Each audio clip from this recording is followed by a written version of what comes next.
What's up, guys? Welcome to Daily Dose of Reddit. This is your host, Zach, and today's subreddit is r/ProRevenge. Alright, this story's called Taught a Lesson to My Idiot Boss Who Tried to Get Credit and a Promotion for Software I Made and Fired Me Over It. I was working in a finance company last year. One day I proposed to my manager that since I have a computer programming background, I know that for that manual job XYZ, automation can be done using some new tech and it'll reduce 500 man-hours per week. He also has some tech background, so he says it hasn't been done because it can't be done and behaved with condescension.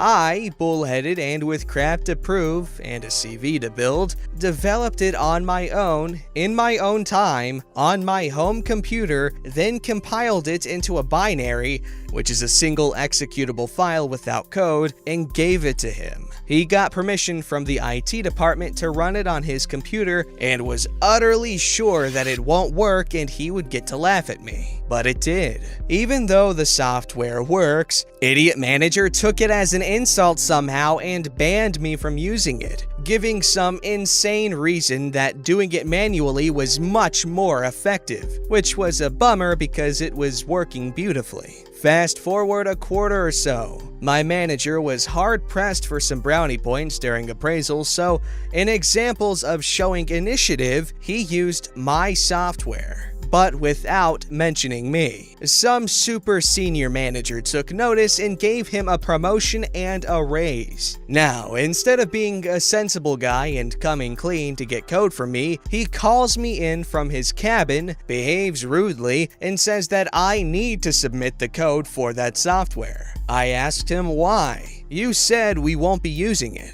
He's like, either you submit the code or you'll be fired. I was already fed up with being treated like crap by this crap stain just because he was somehow jealous. So I said, step off, I won't submit the code. I know enough law to know that you can't sue me, and I resign. I came to know later through my colleagues that this is what he must have wanted, so that he could take the entire credit himself without dispute. Little did he know, there was a malicious code module hidden in that executable file, which checked for a 1 or a 0 on a remote GitHub repository every time it was run. If 1 or no network, do everything as required. But if a 0 is received, that's the emergency signal. I added that little code because his behavior was very crappy to begin with, and I didn't trust him. I was planning to remove it after its official implementation, which never happened. So I went ahead and changed that 1 to a 0 after I was fired, to ensure no one used it without my permission. Although he couldn't get the code, he did have the executable file, and I was also not in the company anymore. So in his arrogance, he called a meeting with his boss, his colleagues, and my whole team to show them a demo of this awesome software he had made. He was using it on his laptop every day without my knowledge. But today, the 1 was a 0. So as soon as he pressed enter, nothing happened. He pressed enter again. Nada. Suddenly, his laptop was frozen and nothing was working anymore. It took him a while to realize something fishy was going on, and then he took out the laptop battery to switch it off. By then, all the Word, Excel, and PowerPoint files were encrypted, and the executable had erased itself out of existence. I used the same code without the malicious module to get a better job at another company, where I'm much more appreciated and the job is also fun. Then the whole Brovid thing happened, and now I'm cozily working from my home. My previous colleagues of that crappy company keep telling me that they are being forced to go to office, so somehow it was the best decision I had made accidentally. That idiot boss's promotion and raise got cancelled because he couldn't produce what he promised. He also got reprimanded for losing a lot of important company data, which he attributed to some unknown virus, which wasn't believable because no one's allowed to put anything on those office laptops without security clearance from the IT department. He called me one night, drunk, angry, threatening me that he knows what I did. I feigned ignorance and quoted something like, "Crap happens to crappy people," and blocked his number. But I had to tell someone about this flawless victory over stupid without being implicated. So here it is. Update. Hello people, thanks for all the likes and comments. I love you guys and I'm overwhelmed to say the least. There are some questions which keep coming up again and again, so I'm answering them here in this post. I tried to answer each of them in the comments individually, but now I have to sleep. Question 1.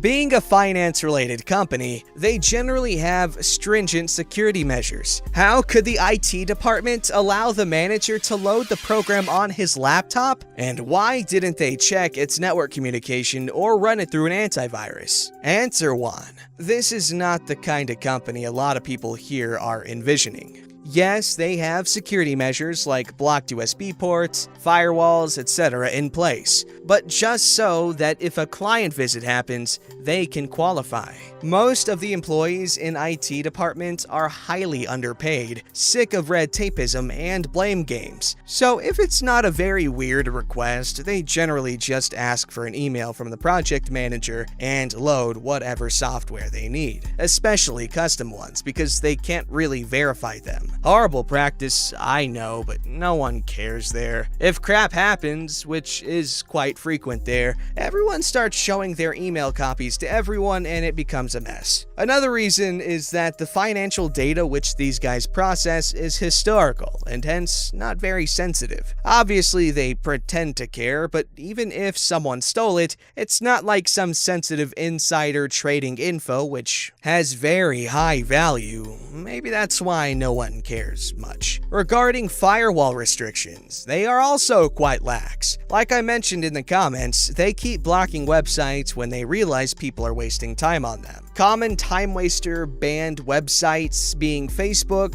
Instagram, Reddit, most video of adult variety sites, most game sites, etc. There have been instances when people have been able to open a video of adult variety site if it's quite new. Once it's known, it's blocked promptly. Obviously, websites like Stack Overflow, GitHub, Bitbucket are not blocked because they don't see them as time wasters, and someone somewhere keeps requesting access to them for productive work. They did run a program through a basic antivirus. It didn't show up as suspicious, and there can be a lot of reasons for it. Primary being crappy antivirus. I keep checking it on my computer and it's not detected there either, maybe because the code doesn't seem familiar enough to it.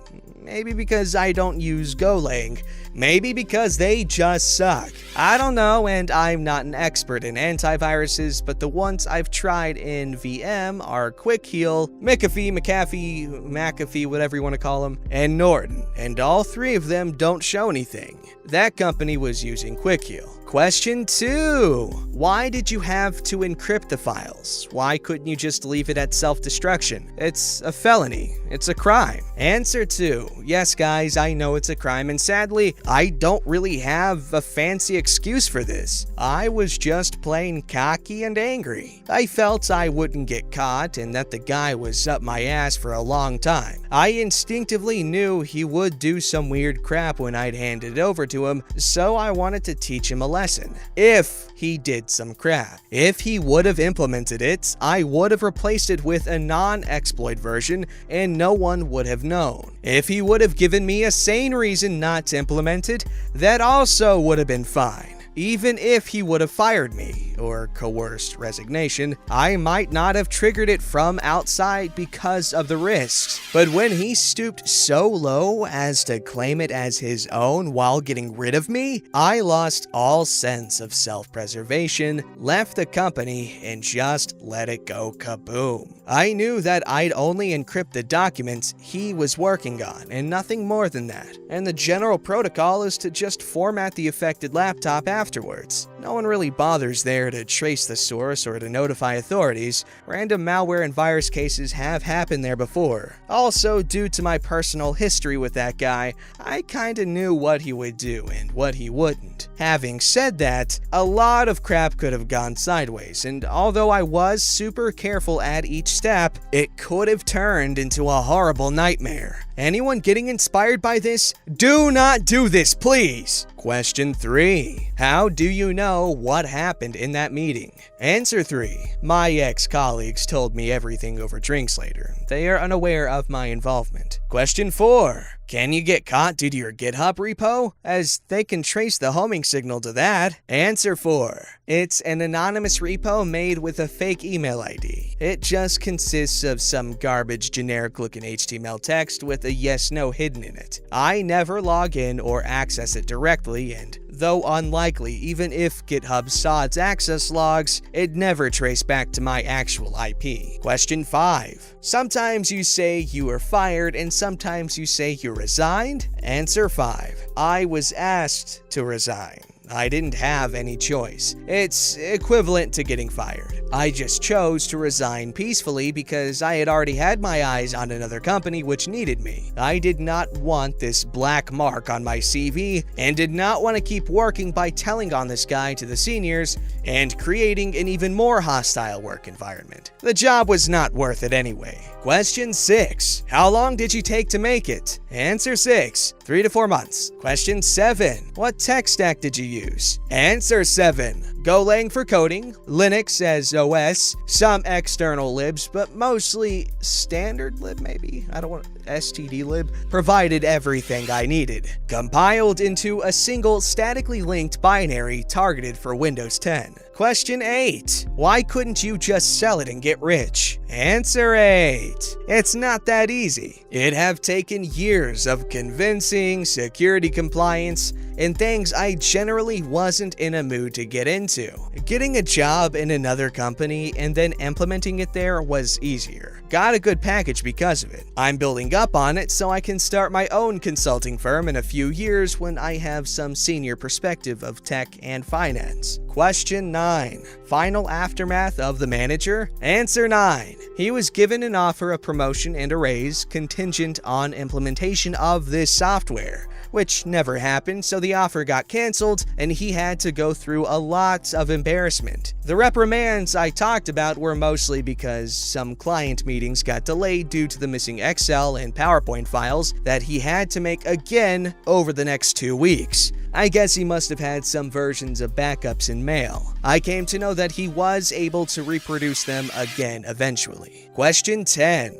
Can it ever be traced back to you? Answer 10. Since I manually copied the file on my manager's USB drive, then he himself went and got the approval for its installation on his laptop, saying that he was the file owner and responsible for it, and then he himself executed it, in the process encrypting and deleting only his own files. I don't come in the picture at all. Even if tomorrow he tells the truth to everyone, there's nothing that points to me. I've erased its existence from my side. All I have to say is, I don't know what the heck this guy's talking about. That's it, guys. I hope you enjoyed the story. In case you think it's fake, well, too bad. Sometimes reality is stranger than fiction. True that, buddy. Well, good on you for taking initiative, and it can pay off. As you can see, maybe not right away because people are jerks, but take it to the right place, you market yourself the right way, you can make a lot of things work for you. Just look at prostitutes. This story's called Best College Speaker Ever. When finishing up my degree in criminal justice, we had to learn about how the justice system works and how it sometimes doesn't. For about 2 weeks, we studied a case from the early 90s of a woman that had killed her husband. Because the case is public record and a very interesting read, look up Betty Freeburg 1993. The setting was small town in Iowa, and the husband was the town drunk. Everyone in town knew him for a drunk, a brawler, a womanizer, and overall, just a bad person. His wife was a stay-at-home mom, and she wasn't allowed to work or leave the house aside from getting groceries. He would go home, beat her, and violate her sexually, and the cycle would go on, and the whole town knew. Neighbors were a quarter-mile down the road and would still call the police when they heard noises. It was well documented, and because he was never a threat to their daughter, the police did nothing aside from take him to jail like a revolving door. Each time he got out, he'd beat her up again. Their daughter was away at college, but came home for Thanksgiving while the father was at work. The daughter told the mother that her father had violated her sexually, and that she had even had a get-out-of-baby card because of it. This was the breaking point for my mother. She got her revenge 100-fold. When the daughter went back to school after the holidays and the husband came home, she killed him with his gun at the kitchen table. The table is important because it was a big farm table used for chopping up deer and other livestock. Doing the butchering was her job, and she was good at it. If you could find the case report, it has pictures of the table and clear marks of chopping. She chopped up her husband and scattered his body over neighboring farms, fed what she could to her livestock, and cleaned up. Months went by and winter came and left. Police investigating his disappearance even questioned her while sitting at the table drinking coffee. She explained the marks on the table by explaining that she butchered her own meat and showed the officers her deep freeze. The investigation went on for months until finally, a neighbor's dog brought back a body part. They identified it as belonging to him, and she was arrested on the spot. She pled not guilty and refused any offers. It went to trial, and 12 of her peers judged her not guilty due to extenuating circumstances. She confessed to the crime, explained why she did it, and how that she had no real choice because no one was going to help her. The farm was hers, and she refused to give it up as it had been her family's home. She was let go entirely for the murder charge. The next week, we had Betty as a speaker to the class to discuss the case, and she was awesome. At the time, ironically, she sold dismemberment insurance for Aflac. Betty, if you ever read this, know you're seen as a figurehead for battered women, and you pulled off the best revenge I have ever been able to study. Honestly, I can't believe that she'd do something like that. Why did she think it was okay to throw pieces of garbage around like that? You know what I'm saying? Like, come on, be considerate for your fellow man. Very satisfying revenge. Okay guys, as you know, we like to read wholesome stories at the end of a revenge video, so here we have a story from r/malicious compliance called Wholesome Malicious Compliance. My daughter argued over half a donut. She ended up with no donut. This is all in fun, but was nice to win for once. Last night, I bought a package of donuts for my family. There's 5 of us to share. This morning, there was a half of a donut, along with several whole donuts, left from my daughter taking a half and leaving the other. I took the half since nobody had eaten it and had a wonderful snack. A little while later, my daughter comes in upset that someone had eaten her half of a donut. She's 16, I don't know. She gets upset by a lot of things. I said I ate it, and she got mad and said, "That was mine, I was saving it," etc. I explained that if you take half of a donut and leave the other half in the family or community pack, that half is free game. If you want the other half, set it aside. My wife took my daughter's side. My younger 2 agreed with me. We ended by agreeing that if someone leaves half a donut in the pack, nobody should take it except the person that left it there. Exact wording. Fast forward a couple of hours and I'm standing in the kitchen to see that exactly half of the donuts are gone, which gives me an idea. I wash my hands, take out every donut, cut them in half, and fill the pack with the newly halved treats, along with a note. And the note says, "Some men just want to watch the world burn." My daughter came in the kitchen and started saying, haha, very funny, and reached for a donut. I jokingly smacked her hand away and said, sorry kid, those are my donuts. Those are the rules. Her eyes went wide. She was speechless. My wife thought it was hilarious and said I win. I let my daughter have her donut anyway. You weakling! You're supposed to stand your ground. But no, I side with the daughter. You should leave halved things in your family pack or whatever, because obviously someone left it there because they just probably want to save it for later. And besides, why would you want to take the halved one? You want to take the full ones because then you'll get your fair share. But anyway, yeah, respect people's food. However, in my family's house, I take what I want. I don't care. I'm the oldest, so like, what are they gonna do? Don't forget to like, subscribe, and hit that bell to never miss an episode.